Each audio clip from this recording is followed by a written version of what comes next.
E a gente começa agora mais um programa Ponto de Encontro, e hoje a gente vai falar sobre o filme O Iluminado, de Stanley Kubrick. Ângelo, olhando a carreira do Stanley Kubrick, que é um cineasta aí com filmes muito próximos uns aos outros, principalmente em questão de estilo, né? A gente pode colocar o Iluminado como talvez o mais emblemático dos filmes dele, ou pelo menos o mais iconográfico dos filmes dele? Não, acho difícil. Porque é difícil tu escolher um, né? Tu teria talvez o 2001, ou o próprio Iluminado, ou o Instinto para Matar, o próprio Laranja Mecânica. Eu acho complicado, né? Porque apesar de serem, tu enxergar a marca do Stanley Kubrick, tu chegar a essas similaridades entre os filmes, ele também transita muito, né? Entre os temas, entre os gêneros, faz desde, inclusive dentro dos próprios filmes, né? Faz desde de comédias, a terror, a guerra, romance, então eu acho difícil tu resumir ele de alguma forma, né? Eu acho que é um dos filmes que marcam bem o que é o Stanley Kubrick, mas tem outros que poderiam marcar tão bem quanto. Talvez até mais marcante seja do que em relação a uma pessoa, mais do que em relação ao Stanley Kubrick, seja em relação ao Jack Nicholson, né? Que ele acaba, os seus papéis seguintes, por mais diversos que sejam, a iconografia, realmente a cênica do Jack Nicholson está atrelada ao Iluminado, né? A gente vê, principalmente porque ele usa bastante expressões faciais, assim, muito exageradas, né? Como tu disse, tem bastante momentos até cômicos que a gente inevitavelmente ri assistindo, né? Tem uma cena clássica dele imitando a mulher dele, numa hora que ele está partindo para cima dela, ele vai imitando, não tem como não rir daquela cena mesmo, sendo um filme de terror, né? Ainda que alguns até cheguem a qualificá-lo até como uma comédia com sugestões de terror, né?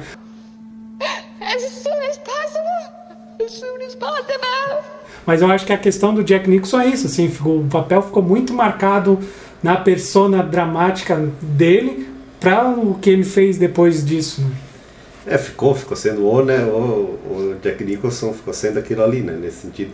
O que é bom frisar, não é nenhum problema, nenhum demérito, né?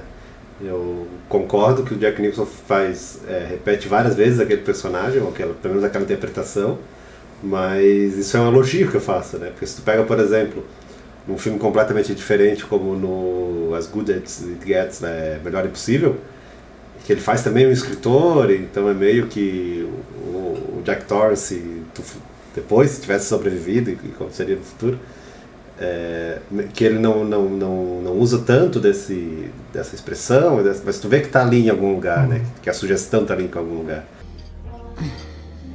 Eu não entendo onde chega a ser um elogio para mim.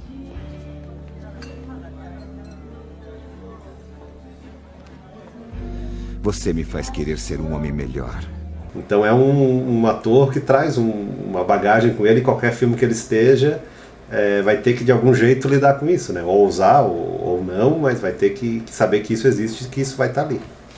Uma das coisas que se fala muito a respeito do Iluminado, ele é que é um filme que não respeita a obra original, né? Até em alguns momentos ele meio que ele diz que ele não quer nem saber ele coloca ela de lado e faz o oposto da obra original, né? E tu que leu bastante o livro, assim, qual tu qualificaria como a principal diferença em termos gerais, assim, entre o livro e o filme? É que o livro, de certa forma, o protagonista, o personagem principal do livro primeiro o hotel, né, de alguma forma, assim, ou aquela entidade que é o hotel, e se for para escolher alguém, é o filho do Jack, né, o tal do Piazinho, que é o iluminado do título, né. E ao contrário do filme, né, que é claramente centrado no personagem do Jack Nicholson, assim, né? Então eu acho que é uma visão completamente diferente, né? E apesar de... É até interessante, porque eu gosto muito do livro, talvez seja o melhor livro de Stephen King, mas o filme de alguma forma consegue resolver ou retirar da história alguns maneirismos do King que incomodam um pouco, apesar de isso acontecer menos no Iluminado do que em outros livros do Stephen King, mas tem aquele meio arrastado, tem alguns momentos em que ele fica meio maluco, tu não sabe bem o que está acontecendo, por que ele chegou naquela conclusão. Então o filme ele limpa muito mais, assim, né? Ele é muito mais... se mantém muito mais centrado, né? Até por questão do próprio meio ali, né? No filme tu não tem como fazer como num livro de 400 páginas como Iluminado. Então eu acho que é uma... Apesar de ele não respeitar os fatos da história ali, né? Não seguir a história, muda o final, muda várias coisas no meio, muda os personagens que morrem, inclusive. Ele de alguma forma ele traduz muito bem o livro para o filme, assim, né? Eu acho que ele traduz o clima, traduz o que é realmente o Iluminado e o que faz do Iluminado uma história diferente das outras. Então, apesar de não seguir, eu acho que ele faz um ótimo trabalho e não veria como uma adaptação um filme que adaptasse o livro e fosse fiel, conseguiria ser uma história melhor do que é o filme do Iluminado. Inclusive já fizeram uma minissérie longuíssima, com mais de 4 horas de duração, adaptando o Iluminado mais fielmente ao livro e ninguém nem sabe, muitas pessoas nem sabem que existe essa adaptação, né? O que mostra que, de fato, o cinema é uma coisa e literatura é outra. Não dá para conversar de forma que tu mantém integralmente uma estrutura dentro da outra, né? E é comum isso, né? Como aconteceu, por exemplo, com o próprio Duna, que é outro livro que foi adaptado, embora com bem menos sucesso, né? Mas adaptado para o cinema, sem respeitar ou sem seguir o que tem no livro, e depois foi feita também uma minissérie que também tentava seguir o livro todinho, assim, tal, e também não deu certo, assim, né? Não agradou quase ninguém e é ruim, como na verdade, do Iluminado. Então, por mais que como fã eu até goste de ver, gostei de ver essa minissérie, por exemplo, do Iluminado, porque tu vê as coisas ali, né? Também acaba botando mais peso ainda nas partes que não funcionam do livro, né? Na parte que o extintor vira um monstro e ataca a pessoa, por exemplo. O Iluminado, a trama é basicamente bem simples, né? O Jack Torrance, lá, que é o personagem do Jack Nicholson, tem que passar os meses de inverno no Hotel Overlook lá com a família dele, a esposa dele, que é a Shelley Duvall, que é a Olivia Palito, né, do filme do Popeye com Robin Williams, e o Danny lá, que é esse menininho que não fez praticamente nada depois do filme, né? Mas eu acho que uma das coisas ali é colocar uma família que ela é totalmente desajustada, até visualmente, assim, né? Tu vê que não há nenhum tipo de intimidade muito possível, tanto entre pais e filhos, quanto entre os pais só, né? Entre o marido e a mulher.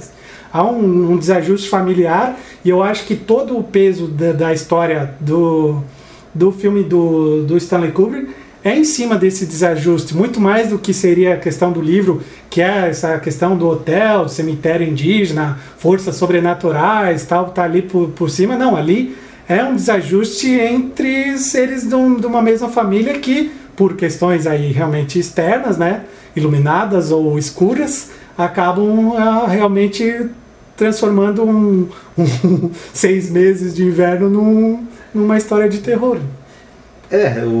Eu acho que isso é outra diferença do livro pro filme, mas no filme é muito... Os personagens são desajustados, já vêm de casa desajustados, assim.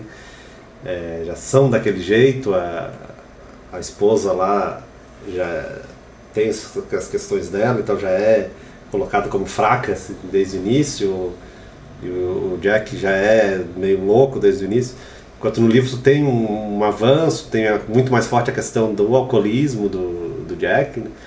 E isso eu acho que funciona muito bem, né? Assim, porque tu isola aquelas pessoas dentro de um lugar. Até conta-se que a ideia do Stephen King para fazer o livro, ele estava na sala e olhou pro filho dele e pensou, se eu quisesse matar esse piazinho, que era pequeno, se eu quisesse matar esse piazinho, eu matava fácil. E daí começou a pensar, e daí que surgiu o livro. Então é uma situação que tu não tem muito como repetir em outros lugares, e acaba sendo interessante por isso, né? Eles são obrigados a conviver isolados ali, são obrigados a dar um jeito de conviver, e isso só potencializa as questões de caráter de cada um, as falhas ou os problemas de cada um, né? Isso vai crescendo com o livro. Que poderia crescer mesmo sem a presença do sobrenatural, né, no caso. Né? Que é... E tanto que o sobrenatural, ele é muito... Isso, tanto quanto no filme, na verdade, ele é meio tangencial, assim, né? Ele não é a grande força por trás, assim. Então ele só garante que as coisas aconteçam, dá um empurrãozinho onde precisa, mas aquilo ali meio que vai por si só, né? E nesse sentido é interessante a falta de uma personalidade mais marcante do menininho no filme, né? Que é uma coisa ainda, é uma personalidade que está ali meio em construção e que não tem aqueles traços fortes que vai ter os pais deles, ou mesmo o Dick Halloran lá, os outros personagens, né? E isso é interessante, né? Porque eu acho que fala muito do filme, né? O fato da criança estar em construção, e por isso também é o mais inocente e o mais vulnerável de toda a questão. O Iluminado também gerou milhares de teorias ao longo da história, né? Muitas até falam em relação até a questão do Stanley Kubrick ter dirigido ou não a chegada do Homem à Lua, já que o quarto é Room, daí seria Moon, né? Ao contrário, ou pareceria, pelo menos lembraria Room com Moon, né? Que é Lua em inglês. Também tem a questão do guri estar com o foguete da Apollo, né? E chegar até o quarto. Então tem muitas teorias por trás, assim, até que gerou um filme chamado Quarto 237, né? Room 237 em inglês, que explora todas essas teorias, né? Mas eu acho que, na verdade, a grande teoria por trás do Iluminado é que ele é uma história muito objetiva, né? Simplesmente a pessoa vai no local, fica louco, tenta matar todo mundo e tem um desfecho da trama, assim, por mais que essas coisas do subliminar sejam exploradas pelo próprio Stanley Kubrick durante o filme, e tu vê muita coisa subliminar, tu vê cadeiras que desaparecem sem explicação, a questão dos pôsteres nos ambientes, tudo tem significados ocultos, mas na verdade eu acho que é uma grande brincadeira que ele faz para contar a história ao modo dele, né? Uma história realmente com a marca do Stanley Kubrick, né? E eu acho que nesse sentido daí, fazendo um fechamento já do programa, eu acho que assim, não por acaso ele chega a ter cenas icônicas para a história do cinema, e talvez a principal delas seja a cena do machado, né, que o Jack Nicholson quebra as portas lá do quarto e do banheiro onde a mulher dele e o filho estão escondidos, que se tornou uma das cenas que, se tu vai fazer uma antologia das maiores cenas, ou mais conhecidas cenas de todos os tempos, essa cena de forma indispensável tem que constar ali. E não só, né, do menininho no velocípede lá também, andando no camatinho nos corredores do hotel e vira as esquinas do corredor. E por isso é interessante também, quem tiver a oportunidade, como aconteceu recentemente, de assistir no cinema, né?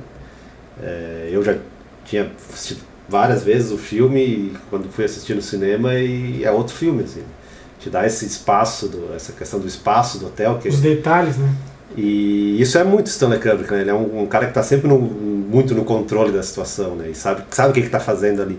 E por isso também não tem dúvida de que, a partir do momento que começa a se falar, seja de ele ter dirigido a Chegada à Lua, qualquer coisa do tipo, ele vai brincar com isso em alguns momentos também, né? Depois.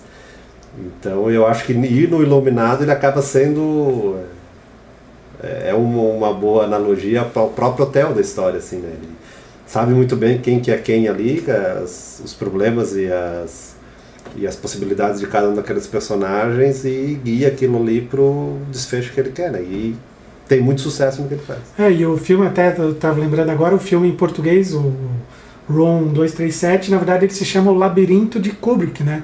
E vale a pena a gente ressaltar que o labirinto do filme não tem no livro, né? Uma coisa que o Kubrick inventou para dar algum sentido ali para a trama, para o roteiro que ele elaborou lá em conjunto com outra pessoa. Então, o labirinto do Kubrick é um pouco o labirinto de tentar decifrar aquele filme realmente como uma obra de cinema, aliás, de um cinema que é o que o Stanley Kubrick fez a vida inteira, né? Eu acho que também é um bom, já que a gente começou falando das diferenças do livro para o filme, embora não tenha um labirinto no livro tem uns animais de topiaria, assim, que poda umas árvores em formas de animais.